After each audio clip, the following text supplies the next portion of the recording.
Le Québécois Éric Barak, qui quand même concède 100 livres à son adversaire. Au-dessus de 100 livres, devrais-je dire.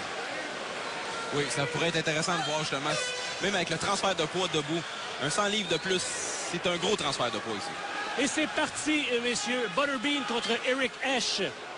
Butterbean contre Éric Barak, pardon. On y va pour des coups de circuit, ça c'est sûr. On va y aller pour la grosse manche, ça c'est clair. Et c'est vraiment les combats ici. On a une carte extraordinaire à Instinct MMA, ce premier événement ici au Centre d'Excellence Port-Rousseau.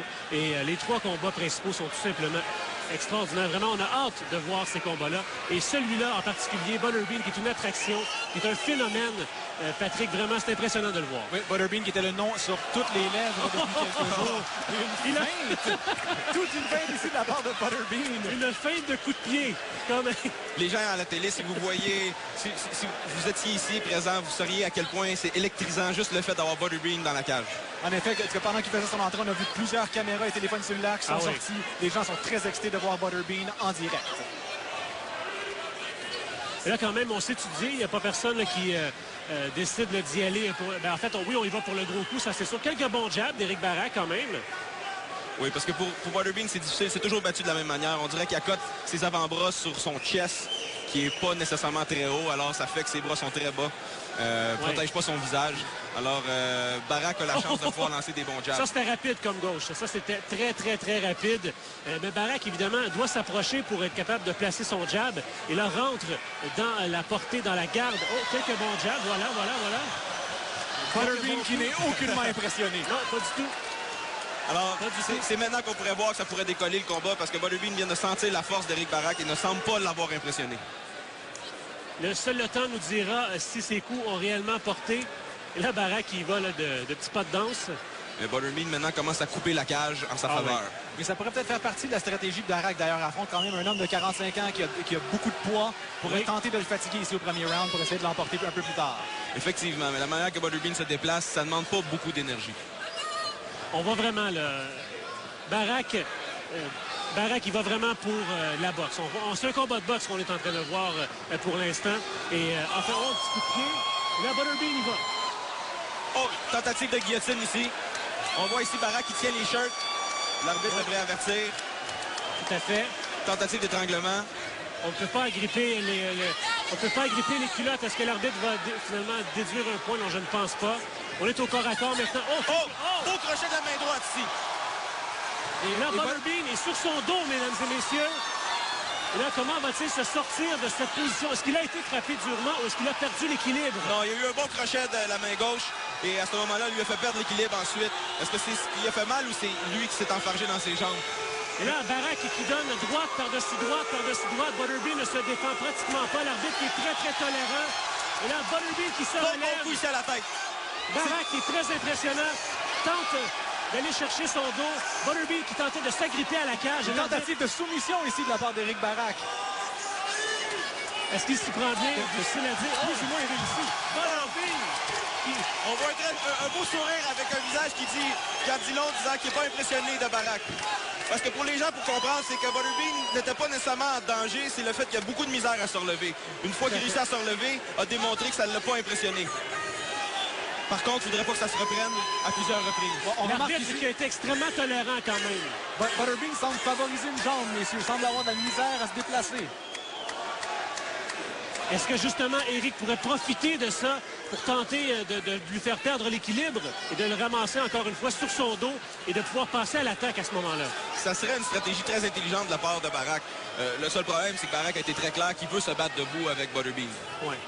C'est sûr que quand on n'a pas d'expérience en combat ultime, messieurs, c'est difficile de vouloir aller au sol avec un combattant qui a 3 soumissions à sa fiche là aussi. En même temps, comme on le disait tout à l'heure en introduction, Butterbean qui a réussi à passer des soumissions, des étranglements, je pense même à 1 ou 2 reprises à ses adversaires. Alors, il faut être prudent là, avant d'aller au sol. Alors, il reste maintenant 30 secondes à ce premier round, qui est à l'avantage d'Éric Barak, il faut le dire, là, contre toute attente. Contre toute attente. Par contre, avec la grosseur des shirts de Butterbean, il pourrait sortir un lapin de ses shirts. Butterbean qui joue vraiment avec Éric Barak, joue le jeu mental avec lui. On le voit encore une fois, rit carrément de son adversaire. Barak doit se demander qu'est-ce qu'il va devoir faire pour en finir. C'est intimidant quand on voit ce bonhomme-là. Butterbean s'avancer vers Éric Barak. Ah oui. On voit ici un lapin qui est en train de sortir de ses shirts, c'est sûr, clair, net et précis. Voilà. Mais honnêtement, et là, regardez, encore une fois, il va mentalement. Butterbean qui a tenté d'intimider Éric Barak tout le long du premier round et à la fin, il va du petit fist pump, comme on dit. Mais est-ce que le jeu pourrait revenir hanter Butterbean? À mon humble avis, il a perdu le premier round. Tout à fait. Et là, on voit la tentative de coup de pied de Butterbean qui se trouve lui-même drôle. Alors voilà, il est son plus grand fan. Avec le McDonald's. Quelques bons jabs de la part d'Éric Barak qui a touché la cible. Mais Butterbean là, qui ne vend pas du tout ces coups-là. Et là, on va voir quand il tombe. Ah, c'est un crochet de la main droite. Oui. Mais on sent pas Butterbean ébranlé. Il a tombé. Est-ce qu'il a vraiment perdu l'équilibre? Difficile à dire. Et là, regardez, on voit le visage de Butterbean. Honnêtement, Éric Barak a peut-être gagné le premier round, messieurs, mais... La guerre n'est pas finie. Il a gagné la première bataille, mais la guerre n'est pas côté finie. intimidation, là... Quand on voit ce gros bonhomme-là s'avancer vers nous, là, on le frappe et ça fait rien. Ou on a l'impression que ça fait rien. Ou on doute peut-être que ça fait rien. C'est complètement autre chose. Le deuxième round va commencer. Combat à poids lourd, évidemment. Je le dis, mais c'est pas vraiment nécessaire entre Éric Barak et Butterbean. Butterbean qui semble s'amuser, lui. Une journée au travail comme les autres. Je suis quand même surpris que Butterbean n'ait pas tenté d'en qui finir au premier round, considérant que Butterbean a quand même un autre combat de s'étudier pour la semaine prochaine. Quelques bons jabs de la part d'Éric Barak. Et lui, il fait ce qu'il doit faire, tente d'y aller, l'un d'une victoire à la boxe. Et puis, c'est ce qu'il fait depuis le début. Disons que si on avait une carte de boxeur, Éric Barak se comporte comme un boxeur. Il est un boxeur. Et là, vous entendez peut-être à la maison les gens qui scandent le nom de Butterbean. Même si Éric Barak est un combattant local, Butterbean est une légende. Et les gens ont payé leur billet ce soir pour venir voir Butterbean. Et là, ils lui font savoir, évidemment. Butterbean là, qui vraiment tente de s'avancer. Mais Barak réussit à se sortir d'impasse. Butterbean, lui, qui semble trouver tout drôle. Là. Il semble s'amuser, lui, ce soir. Il semble s'amuser, mais maintenant se bat avec de l'émotion et pour créer un spectacle. Il est peut-être au courant que si ça continue comme ça, on va perdre au point. Alors, tente d'aller continuer à chercher son public habituel pour le spectacle. Parce que ne coupe plus la cage, fait juste suivre son adversaire. Oui, mais il ne peut pas pourchasser Éric Barak. Il ne peut pas le pourchasser. Et Éric Barak va toujours réussir à se sortir et à se déplacer. Donc, là, Butterbean devra tenter quelque chose. Là. Ouais, ça, c'est... Fait à noter, messieurs, Barak touche la cible très souvent. Très souvent. Oui, ben, Butterbean ne se protège pas. Et là, un très beau coup de genou de la part de Butterbean et qui a semblé toucher Éric Barak au visage. Et, Barak lui fait ce qu'il doit faire, se déplace, il va de quelques jabs, tente de gagner le round. Et puis Butterbean, lui, va devoir tenter quelque chose. Mais au corps à corps, si Butterbean décide de mettre son poids, pas convaincu qu'Éric Barak va sortir gagnant, victorieux de cet échange-là, disons. Non, moi non plus, mais en ce moment, Barak fait exactement ce qu'il doit faire pour lui. Comme tu as dit, Butterbean devrait commencer à pousser un peu plus l'action. On est rendu au milieu du deuxième round. Et puis, là, ici, on voit les entraîneurs d'Éric Barak commencer à lui donner des conseils. Et Éric Barak, depuis qu'il est sorti au deuxième round, semble avoir une stratégie et la poursuivre. À ce moment-ci, on voit aussi le coach de Butterbean lui donner des conseils. Butterbean qui tente d'y aller de crochet. Éric Barak qui réussit à s'esquiver. Tel un boxeur, ce qu'il est d'ailleurs. Vous voyez ici vraiment Butterbean qui favorise une jambe. Là. On en parlait un petit peu tantôt. Encore au corps à corps, messieurs. Et c'est le jeu d'Éric Barak. On va tenter vraiment de ne pas rester à la portée de Butterbean. On ne veut pas se faire frapper par Butterbean. Ça semble douloureux ici pour Éric Barak que Butterbean lui mette beaucoup de pression avec son poids dans la cage. Alors peut-être... Butterbean ne marque pas de points, là. Il ne marque pas de points, mais peut-être ça peut aller en sa faveur si le combat se poursuit. Par contre, et l'arbitre qui n'est pas très tolérant, là, qui sépare les deux bonhommes tout de suite. Quelques bons jabs de la part d'Éric Barak. Oh, bel uppercut ici. Qui a presque touché. On est au corps à corps. Évidemment, pas besoin de vous dire, chers amis, qu'Éric Barak ne peut pas entourer Butterbean de ses bras. Donc, ne peut le retenir un peu, mais on est toujours au corps à corps. On retient Butterbean. C'est accepté. Oui, exactement, l'arbitre qui les sépare encore. on est sévère quand même, parce qu'évidemment, habituellement, on les laisse beaucoup plus longtemps en combat ultime se retenir comme ça qu'en boxe. Effectivement, mais par contre, les deux ne font pas un bon travail technique une fois collés. Ils tentent pas aucune tentative de projection technique et l'arbitre est quand même au courant. C'est un arbitre qui fait longtemps dans le domaine. On n'est pas surpris dans le cas de Barak, il n'y a aucun avantage à essayer d'amener Butterbean au sol de toute façon. Et est-ce que Butterbean, lui, va tenter de faire quelque chose au troisième round s'il voit qu'au niveau boxe, ne peut pas rivaliser avec... Oh, la gauche qui... Butterbean, c'est ce qu'il voulait. Et oui, on voit qu'il favorise une jambe. Vraiment, là c'est assez évident. C'est clair. Et justement, par rapport à une projection possible de Butterbean, peut-être que c'est impossible du fait que sa jambe lui fait mal. On a besoin de nos deux jambes pour pouvoir créer une bonne projection. Et Barak, lui, il va de son plan de match. Un coup, deux coups, on se tasse, on va du côté gauche. Et évidemment, comme tu le disais, Patrick, si Butterbean favorise une jambe plus que l'autre et que Éric Barak se déplace du côté de cette jambe-là, eh bien, évidemment, c'est beaucoup plus difficile pour Butterbean de suivre. Et tantôt, Butterbean qui découpait l'octogone et qui a tenté, il voulait qu'Éric Barak s'en aille à sa gauche. Il a réussi à faire déplacer Éric Barak vers sa gauche, mais le crochet de gauche a tout simplement raté. La portée n'était pas là, tout simplement. Alors que le deuxième round tire à sa fin. Et encore une fois, messieurs, force est d'admettre qu'Éric Barak est allé chercher ce round-là, à moins que les juges décident de le donner à Butterbean, parce que Barak, bon, sans dire qu'il se sauve, disons qu'il n'a pas le contrôle de l'octogone actuellement. C'est évident ici, autant qu'au premier qu'au deuxième round, Éric Barak a très bien contre-attaqué son adversaire tout au long du round et va sûrement lui permettre de gagner encore le deuxième round au point. Je suis entièrement d'accord avec toi, Thierry. Jusqu'à maintenant, j'ai 2 rounds contre 0 pour Éric Barak. Qu'est-ce que Butterbean va devoir faire au troisième round, à part simplement lui passer le KO? Ça va être la seule stratégie qui va fonctionner pour lui.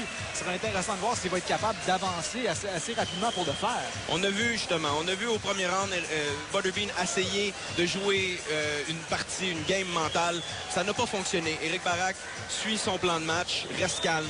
Au deuxième round, Butterbean est sorti, a continué à suivre son adversaire au lieu de couper la cage, ce qui n'est pas son avantage. Là, au troisième round, il devrait couper la cage et mettre beaucoup de pression et aller pour l'assommoir. Il n'y a pas le choix, c'est tout ou rien ici. Qu'Éric Barak puisse bien performer dans un combat de boxe, ça, je suis plus ou moins surpris quand même si Butterbean a beaucoup d'expérience et tout ça, et c'est un nom, Butterbean. Par contre, que Butterbean n'ait pas tenté, alors que le troisième round commence, n'ait pas tenté, messieurs, d'amener ce combat-là au sol encore. Ça m'étonne, honnêtement. Est-ce qu'on pense que physiquement, est-ce que Butterbean pense qu'il ne sera pas capable de terminer une projection au sol et c'est pour ça qu'il ne laissait pas? Il y a peut-être un peu de ça aussi. Là. Je vois que la question de la mobilité rentre en ligne de compte. Barak qui bouge très bien et Butterbean, comme on le disait, de la misère à faire le transfert de poids. Deux belles mains droites, un autre crochet. Butterbean a réussi à en placer une finalement et je pense que c'est ce que Butterbean veut. Il veut échanger coup pour coup. Oui, et Butterbean rentre dans une partie ici d'émotion. Il commence à essayer d'échanger des paroles. Oh. Là, il réussit à rentrer dans la garde. Butterbean là, va tenter de l'amener au sol. Voilà, il se penche, tente d'agripper les jambes. Et là, Éric Barak, encore une fois, retient Butterbean par la culotte. Butterbean fait exactement ce qu'il devrait faire ici au troisième round. Il pousse l'action, va pour des tentatives de projection, intimide, parle à son adversaire. Il fait tout ce qu'il peut. Mais Éric Barak a un bon plan de match et le suit. Alors, c'est de savoir qui peut imposer son plan de match. Oui, et Butterbean devra absolument faire quelque chose ou tenter de passer le KO parce que là, visiblement, là, au niveau boxe, Barak est plus mobile et ça paraît, place ses jabs, se déplace autour de l'octogone et marque des points de cette façon-là. On doit se rappeler, messieurs, de la fameuse phrase « Ne jamais laisser la décision dans la main des juges ». On est encore très loin de la décision avec 3 minutes 30 à faire, oui. Mais on ne sait jamais de quel côté ça pourrait pencher. Effectivement. Je serais très, très surpris, par contre, qu'on donne avantage à Butterbean, honnêtement. Mais, bon, on a déjà vu des décisions plus controversées que ça, disons. Et Butterbean, lui, voudrait échanger coup pour coup. Et Butterbean, là, messieurs, est très, très magané. Là. Honnêtement, je suis un peu surpris, je suis un peu sous le choc. Les deux cherchent, on voit que les deux combattants cherchent vraiment l'ouverture. On veut finir le combat. On veut en finir par KO. Est-ce que le moment opportun va venir? Il faut quand même lever notre chapeau aux deux combattants qui se sont échangés coup pour coup. Butterbean doit être très, très, très solide. On le savait, mais là, on a la preuve devant nous ce soir en direct. Parce que Barak a 4 KO au premier round en 5 KO. de boxe. Alors, il frappe excessivement fort, technique, et Butterbean est resté debout et est rendu au 3e round de combat ultime. Alors, c'est des 5 minutes au lieu d'être 3 minutes. Alors, on voit ici comment que Butterbean est très solide. Oui, Butterbean est solide. Tente d'agripper la tête d'Éric Barak qui se sort d'impasse. On est de retour au centre de l'octogone. Et voilà, oh! Tentative. Et ça s'est retourné contre Butterbean. Et là, Barak qui va tenter de maîtriser Butterbean au sol avec une bonne prise de lutte. Là, oui, ici, il tient la tête en tentative de guillotine et l'autre bras en dessous de son bras. Alors, c'est un contrôle ici. Voilà. Pas d'action qui se passe, par contre. Éric Barak, c'est terminé! Messieurs, je suis sous le choc. Éric Barak a réussi. Et là, la foule n'est vraiment pas contente de ce résultat. Éric Barak qui, contre toute attente, et là on voit Butterbean vraiment là, qui favorise une jambe, il boite littéralement. Éric Barak vient de surprendre le monde des combats ultimes et l'emporte face à Butterbean, mais pas par KO, Thierry, par un étranglement. Incroyable. On va voir dans les prochaines secondes comment Butterbean a finalement abandonné. Ce fut le début de la fin de Butterbean. Il a tenté une projection, mais ça s'est tourné contre lui. Et ici, Éric Barak a caché son plan de match. Comme je vous l'avais dit au début, avait des coachs qui provenaient d'Orion ou aussi du sol et de la lutte. Alors, on voit ici qu'il a quand même pratiqué son sol et sa lutte, malgré qu'il disait qu'il voulait faire un combat de boxe. Il a resté cachetier et il nous a prouvé le contraire ce soir. Butterbean qui a tenté ce qu'il pouvait.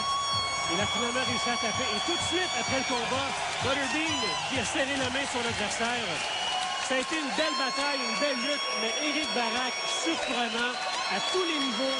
Il a dominé au niveau de la boxe. Quand c'est allé au sol, il a réussi à dominer, il a réussi à abandonner Butterbean. On se dirige à Anthony Ward. Étranglement, après 2 minutes et 56 secondes dans le 3e round de ce combat. The winner by choke after 2 minutes and 56 seconds in the 3rd round of this bout, Éric Barak!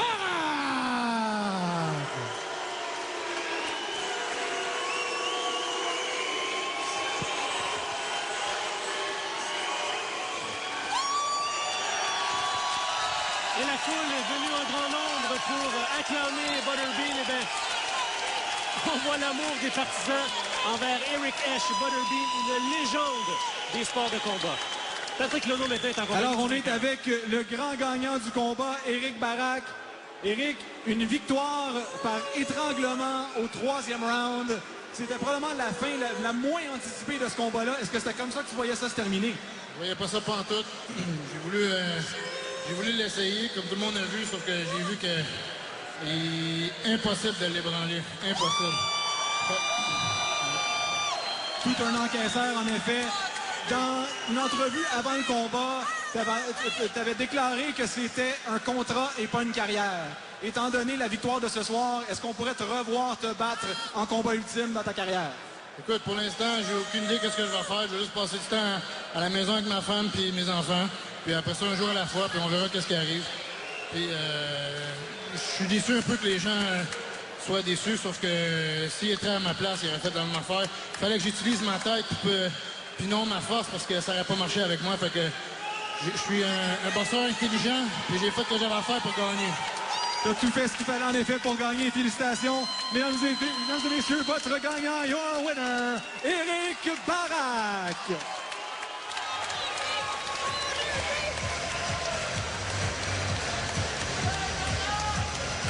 We are standing now with the unfortunately defeated Butterbean.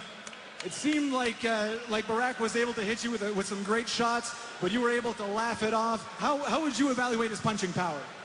I punched with a big name. I've been with Larry Holmes, a lot of other big names. It didn't hurt. I mean, I could have stood his punches all day. I didn't expect him to run. I was told Barak comes to fight. I come to fight. I didn't want to chase a man down. I want to fight. Give me somebody that'll stand there and bang with me, and I'll stand in the center of the ring with them all night long and fight. You find me somebody that can stand there and fight with me instead of running like a girl, and I'll fight them. Le moins que l'on puisse dire, c'est que le message est lancé. Mesdames et messieurs, la légende vivante, the living legend, Butterbean!